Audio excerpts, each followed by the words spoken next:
முல்லை பெரியாற்றில் தண்ணிகள் கொடுக்க கூடாது தமிழர்களுக்கு. யாரு? காங்கிரஸ்.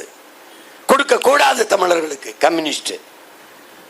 இங்க இங்க இருக்கிற காங்கிரஸ் கம்யூனிஸ்ட் வாயை திறக்காது. ஆனா மானங்கட்டு, வெக்கங்கட்டு, ரோசங்கட்டு வரும் தமிழர்கிட்ட ஓட்டு கேட்டு நீனு இதெல்லாம் இல்லாம போட்டு போட்டு கால கொடுமை. காவிரியில் ஒரு சொட்டு தண்ணி கிடையாது. வேளாண்மை சார்ந்து வாழ்கிற வேளாண் பெருங்குடி மக்களே, காவிரி வந்து தஞ்சை டெல்டா பகுதி விவசாயிகளுக்கு மட்டும்தானா? தமிழ்நாட்டில் பாதி மாவட்டம் காவிரி தண்ணியை தான் குடிநீருக்கு நம்பி இருக்கிறது. காவிரி கூட்டு குடிநீர் திட்டம்லாம் நீங்கள் கேள்விப்பட்டிருப்பீர்கள். ஆனால் ஒரு சொட்டு தண்ணி தர முடியாது என்று கர்நாடகா சொல்லுகிறது. காங்கிரஸ் கட்சி, பாரதிய ஜனதா, அதே ரெண்டு கட்சியும் நம்ம ஊர்ல ஓட்டு கேட்டு வருது. ஒரு சொட்டு தண்ணி தர முடியாது என்றால் ஒரு ஓட்டு உனக்கு போட முடியாது என்று மான தமிழ் மக்கள் முடிவெடுக்க மாட்டார்கள் என்று நம்புது.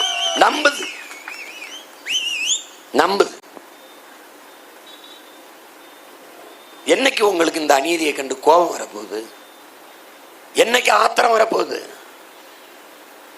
பாரதி சொல்றானே, ரவுத்திரம் பழகடான்னு. பண்ண பழகடா பச்சை படுகொலை, பைந்தமிழ் இனத்திற்கு உயிரடா விடுதலைங்கிறான் புரட்சி பாவலர்.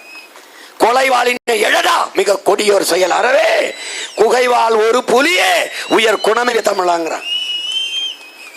நீ என்னைக்கும் கோபப்பட போறதில்லை, ஒன்னும் பண்றதில்லை. அது காரணம் என்ன தெரியுமா? முதலில் பண்பட்ட இனம், நாகரிகம் அடைந்த இனம் போர்க்குணம் அற்று போகுங்கிறான். நீ சகித்துக்கிட்ட. லஞ்சம் வாங்குறானே அம்மா, யாருப்பா வாங்கல? அம்மா ஊழல் செய்யறானம்மா அந்த கட்சி, எவன்பா செய்யல? அம்மா திருடுறாமா, யாருப்பா திருடல?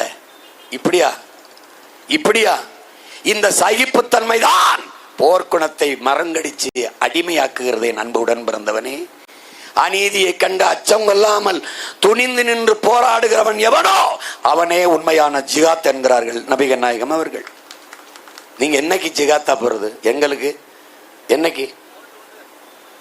என்னைக்கு ஜிகாத்தா மாறுதுன்னு? ஒரு புனித போராளி வந்தான், பழனி பாபா, ஒரு புரட்சியாளன். அவனை கொன்னது இந்த கட்சிகள், அவனுக்கு ஓட்ட போடுறது இந்த மக்கள். ஒரு நல்லவன் இருந்தான், நம்ம கூட இன்னும் இருக்கான், நம்ம அப்பன், நம்ம நல்ல கண்ணு.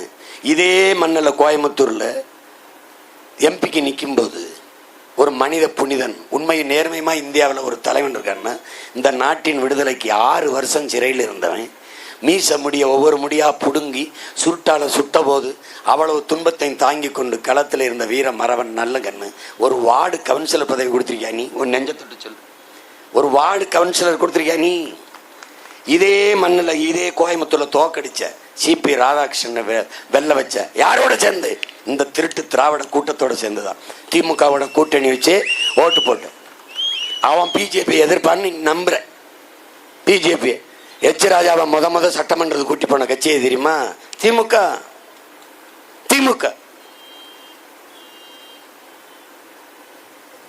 என்ன சொல்றான்னா, மறந்து விடுவது மக்களின் இயல்பு, அதை நினைவுபடுத்திக் கொண்டே இருப்பது போராளிகளின் கடமைங்கிறான். அதனாலதான் ஞாபகப்படுத்திக்கிட்டே இருக்கேன், இவன் இதை பண்ணிருக்கான், நீ ஜாக்கிரதா இரு. என்ன நடந்துருது? பாரதிய ஜனதா எதை பத்தி பேசும்? என் ஆத்துமணலாம் அள்ளி வித்ததை பத்தி தம்பி அண்ணாமலை பேசுவாரா? நான் சம்சாரி, விவசாயி குடும்பம், நான் ஆடு வச்சிருக்கேன், மாடு வச்சிருக்கேன். எங்கிட்டு வச்சிருக்க?